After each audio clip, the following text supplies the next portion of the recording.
So వడదెబ్బకి రోజు జనాలు పిట్టల్లా రాలిపోతున్నారు. దాదాపు తెలంగాణ అంతటా ఎండలు బగ్గుమంటున్నాయి. సో వడదెబ్బ తాకిన తర్వాత ఎలాంటి జాగ్రత్త తీసుకోవాలి? ముఖ్యంగా చిన్నపిల్లలు గానీ, లేకపోతే వృద్ధులకు సంబంధించి ఎలాంటి కేర్ తీసుకోవాలనే అంశంపై మనతో మాట్లాడడానికి ఉస్మానియా మెడికల్ కాలేజ్‌కి సంబంధించి ప్రిన్సిపల్ రాజారావు ఉన్నారు.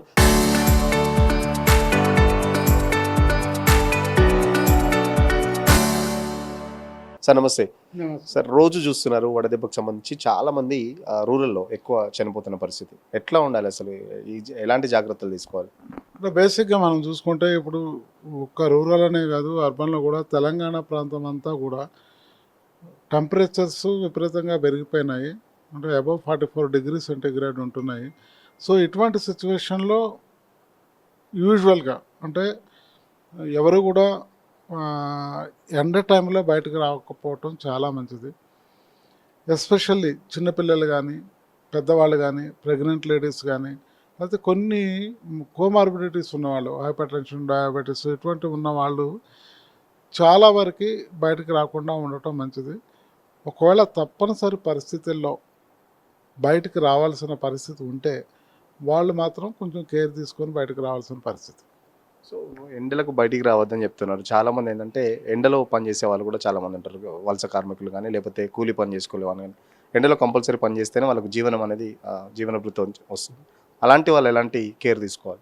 ఇటువంటి వాళ్ళనే ఇప్పుడు మనకి వర్కింగ్ అవర్స్ బయట 11 తర్వాత 4 మధ్యలో అక్కడ ఎండలో పని చేయకుండా ఉండాలి.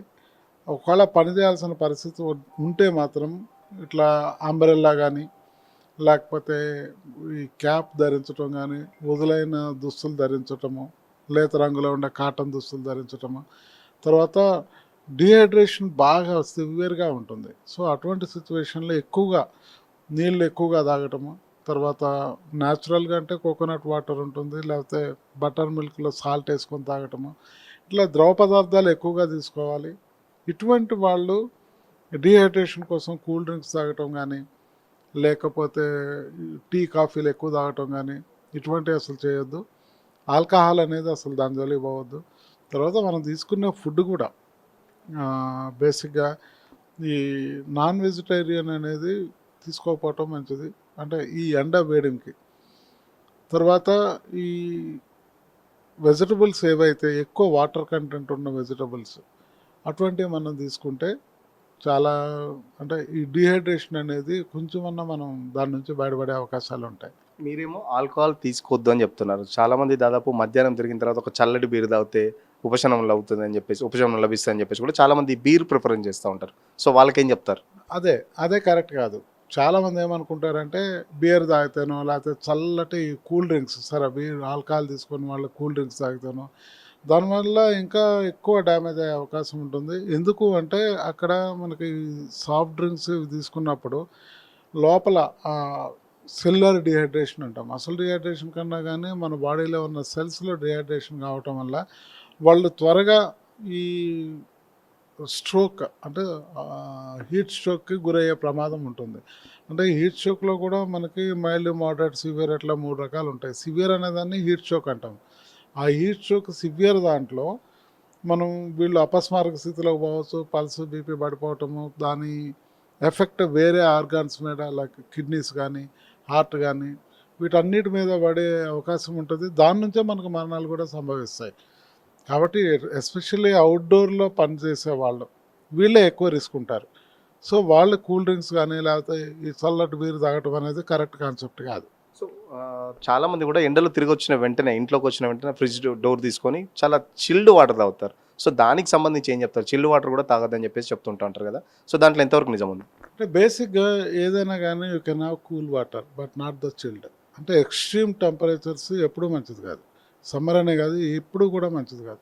ఎక్స్ట్రీమ్ హీట్ తీసుకోవటం కానీ, లేకపోతే ఎక్స్ట్రీమ్ కూల్ చిల్డ్ తీసుకోవటం అనేది ఇట్స్ నాట్ అడ్వైజబుల్. చల్ల వాటర్ తీసుకోవచ్చు, కానీ ఇట్లా చిల్డ్ మాత్రం మంచిది కాదు. తర్వాత బేసిక్గా మనకి ఎండ నుంచి రాగానే మనకి కూల్ ప్రదేశంలోకి రావాలి ఫస్ట్ ఆఫ్ ఆల్. ఇప్పుడు అవుట్డోర్ వర్కర్స్ కూడా కొంచెం అంటే ఎక్సెస్ ఆఫ్ స్వెటింగ్ రాగానే వాళ్ళకి గ్యాప్స్ తీసుకుంటుండాలి మధ్య మధ్యలో. తప్పనిసరి పరిస్థితులు ఇప్పుడు మీరు చెప్పినట్టు పని చేయాల్సిన అవసరం ఉంటుంది.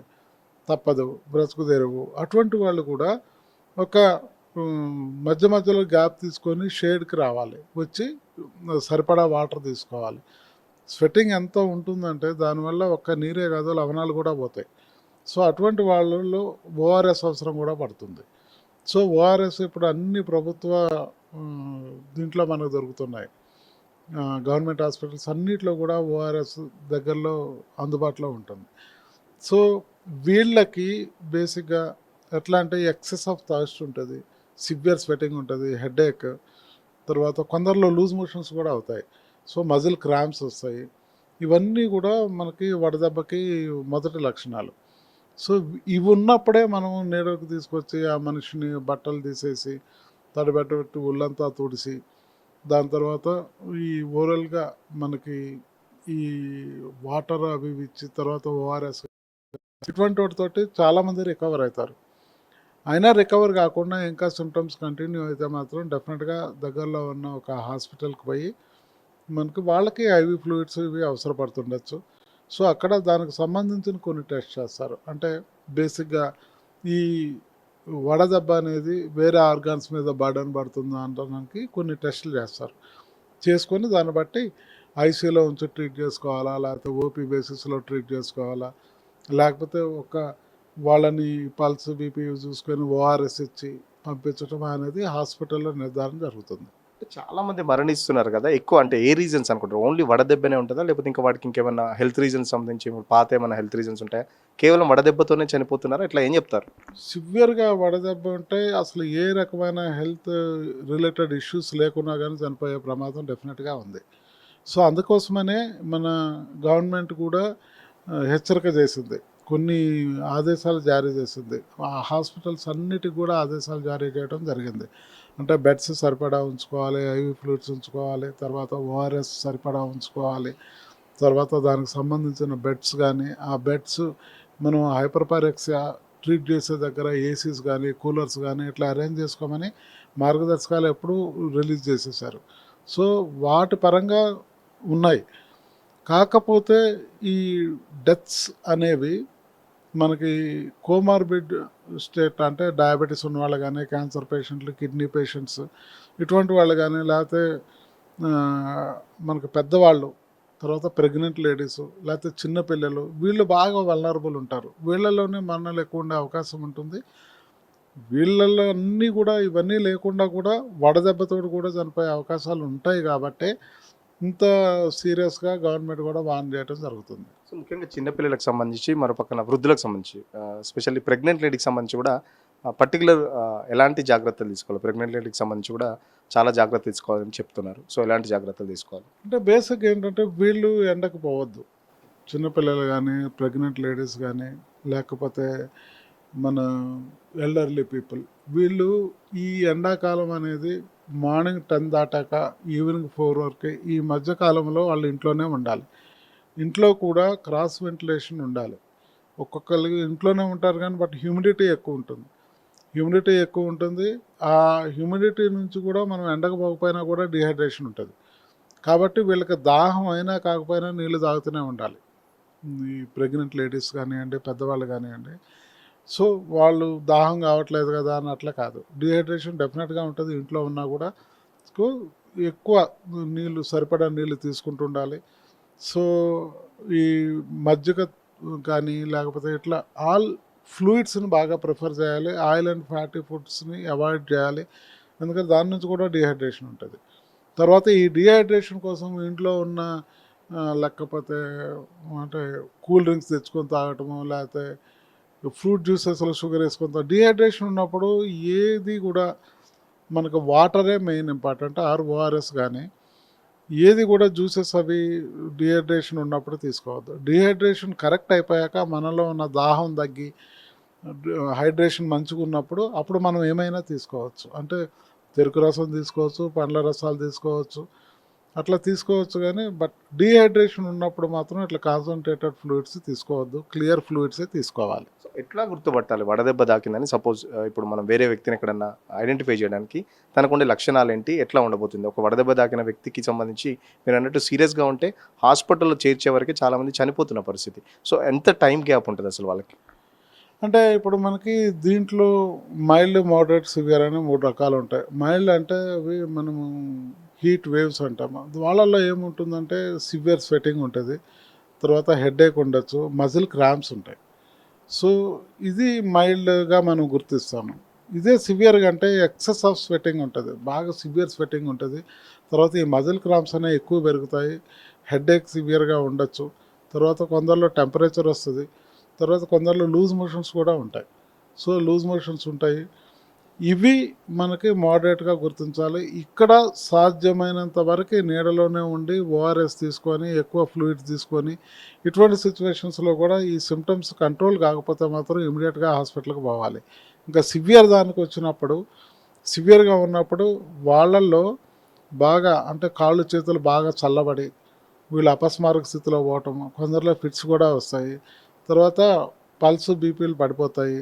ఇది చాలా సివియర్. ఇటువంటి వాళ్ళు వితిన్ 1 అవర్లో మనం ఏమన్నా దగ్గరలో ఉన్న ఐసీయూలో కనుక ట్రీట్మెంట్ ఇవ్వకపోతే మరణాలు సంభవించే అవకాశం ఉంటుంది. సో లాస్ట్ స్టేజ్ ఇప్పుడు నేను చెప్పిన దాన్ని హీట్ స్ట్రోక్ అంటాం. సో ఈ హీట్ స్ట్రోక్ అనేది మెడికల్ ఎమర్జెన్సీ అది.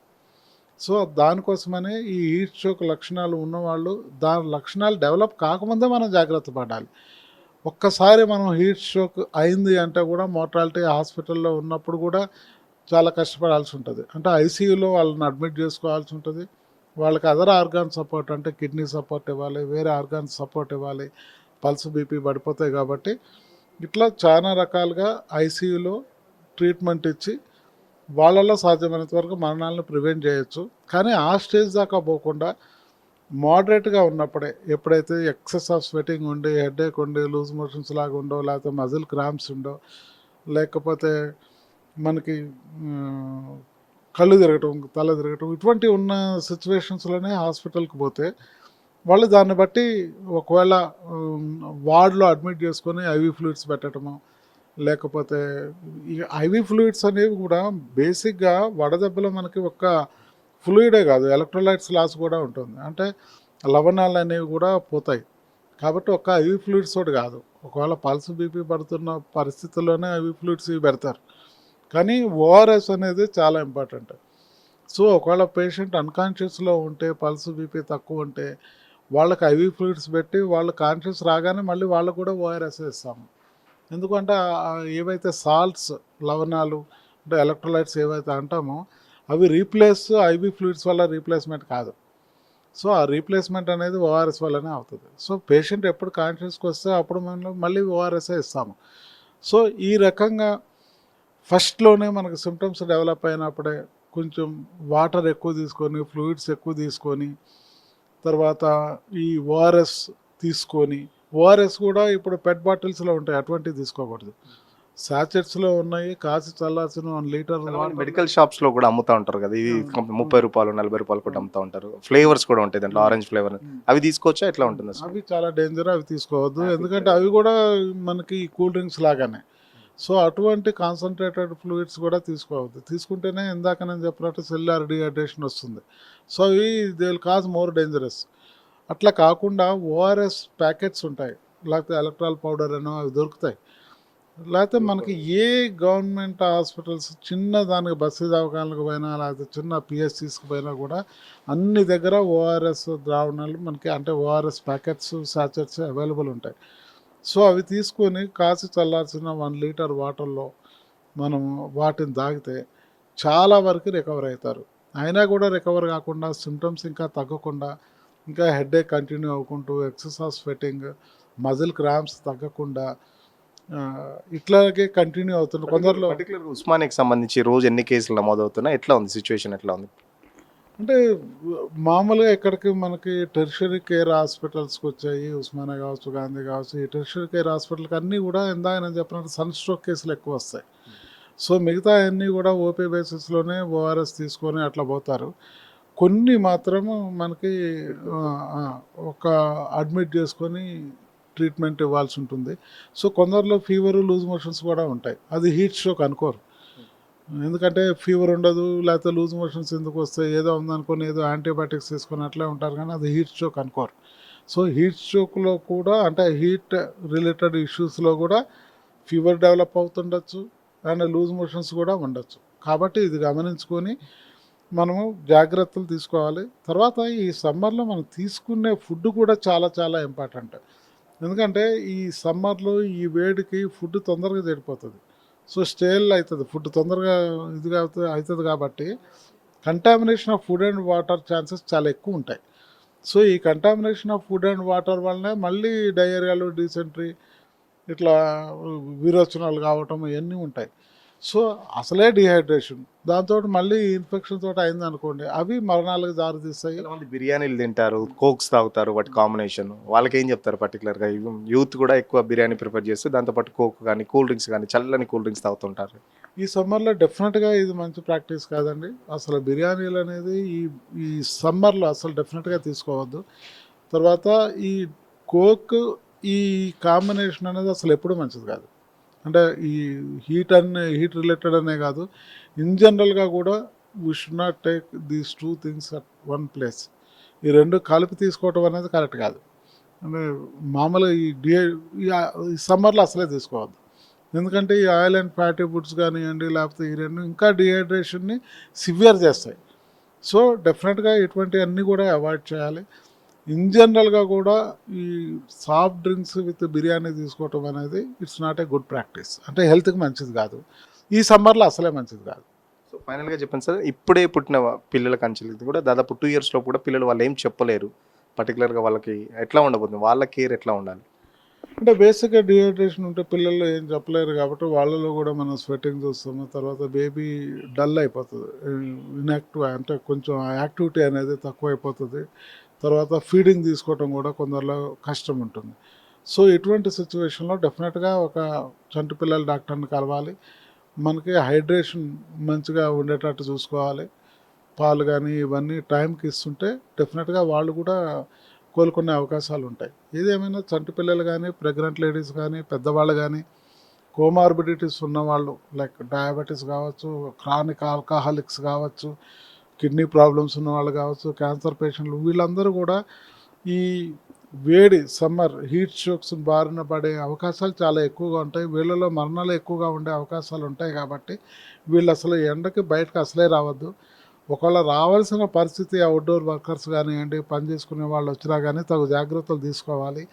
అండ్ ఈ సమ్మర్లో ఈ కూల్ డ్రింక్స్ కానివ్వండి, లేకపోతే ఈ టీ కాఫీలు కానివ్వండి, ఆల్కహాల్ రిలేటెడ్ ఇవి కానీ, చల్లని బీరు తాగితే మనకి ఈ డిహైడ్రేషన్ ఉండదు అనుకోవటం తప్పు కాన్సెప్ట్ అది. సో చల్లని బీర్లు తాగటం కానీ ఇటువంటివన్నీ ఏమీ చేయొద్దు. ఎక్సెస్ ఆఫ్ మంచిగా వాటర్, సరిపడా వాటర్ తీసుకోవాలి. కోకోనట్ వాటర్ తీసుకోండి, బటర్ మిల్క్ తీసుకోండి, ఫ్రూట్ అండ్ ఫ్రూట్ జ్యూసెస్ తీసుకోండి. తర్వాత బయట తీసుకునే మీరు చెరుకు రసం కానీ, లేకపోతే బయట తీసుకునే ఫ్రూట్ జ్యూసెస్ వల్ల కూడా food and water related diseases రావచ్చు. టైఫాయిడ్ కానీ, కలరా కానీ, లేకపోతే హెపటైటిస్కి సంబంధించిన వచ్చే అవకాశాలు ఉంటాయి. కాబట్టి సాధ్యమైనంత వరకు అవుట్ సైడ్ ఫుడ్ అవాయిడ్ చేయండి. తర్వాత ఫ్రెష్ ఫుడ్ తీసుకోవాలి. ఎక్కువగా ఫ్లూయిడ్స్ ఉండేలాగా చూడండి. Oil and fatty foods avoid చేయండి. ఈ రకమైన మనం కేర్ తీసుకుంటే డెఫినెట్గా ఈ హీట్ స్ట్రోక్స్ కానీ, లేకపోతే హీట్ రిలేటెడ్ ఇష్యూస్ నుంచి మనం బయటపడవచ్చు. సో వింటున్నారుగా, ఖచ్చితంగా చాలామంది బీరు తాగుతుంటారు. చాలామంది ఏంటంటే ఎండలో తిరిగిన తర్వాత మధ్యాహ్నం తర్వాత ఒక చల్లటి బీరు తాగితే చాలా రిలాక్స్ ఉంటుందని చెప్పేసి చాలామంది యూత్ బీర్ ప్రిఫర్ చేస్తుంటారు. అట్లాగే బిర్యానీతో పాటు కోక్ కూడా తాగుతుంటారు. సో ఇవన్నీ ఈ సమ్మర్లో, పర్టికులర్గా ఈ సమ్మర్కి సంబంధించి అస్సలు తీసుకోవద్దు. ఎందుకంటే చాలా వరకు ఫ్లూయిడ్స్ ఉన్న ఫుడ్డే తీసుకోవాలి, చాలా వరకు వెజిటేబుల్ ఫుడ్డే తీసుకోవాలి. ఎందుకంటే మసాలాలు కానీ లేకపోతే ఆయిల్ ఫుడ్ తీసుకుంటే ఇంకా డీహైడ్రేషన్ ఎక్కువ పెరుగుతుంది. సో 10 to 4 ఖచ్చితంగా వృద్ధులు కానీ లేకపోతే చిన్నపిల్లలు కానీ, ఎస్పెషల్లీ ప్రెగ్నెంట్ లేడీకి సంబంధించి వాళ్ళు బయట ఉండొద్దు. ఒకవేళ వెళ్ళాల్సి వస్తే తగు జాగ్రత్తలు తీసుకోవాలి. చిన్నపిల్లలకు సంబంధించి కూడా చాలా కేర్ తీసుకోవాలి. ఎప్పటికప్పుడు వాటర్ ఎక్కువ తీసుకుంటేనే డీహైడ్రేట్ కాకుండా చాలా వరకు కాపాడుకోవచ్చు. వడదెబ్బ తాకిందంటే వెంటనే దగ్గరలో ఉన్న ప్రాథమిక ఆరోగ్య కేంద్రానికి కానీ, లేకపోతే ఇంకా సీరియస్గా ఉంటే హాస్పిటల్స్ కూడా వెళ్ళొచ్చు. గవర్నమెంట్ హాస్పిటల్స్ మీ అందరికీ సేవలు చేయడానికి సిద్ధంగా ఉన్నాయి. ఇప్పటికే ముఖ్యమంత్రి అన్ని జిల్లా కలెక్టర్లకు కూడా ఆదేశాలు ఇవ్వడం జరిగింది. సో గవర్నమెంట్ హాస్పిటల్ అన్నీ సిద్ధంగా ఉన్నాయి. సో వడదెబ్బ తాకకుండానే చాలా వరకు జాగ్రత్తగా ఉండండి అని చెప్పేసి కూడా డాక్టర్ రాజారావు చెప్తున్న పరిస్థితి. వీడియో జర్నలిస్ట్ సతీష్తో సురేష్, RTV కోసం, హైదరాబాద్.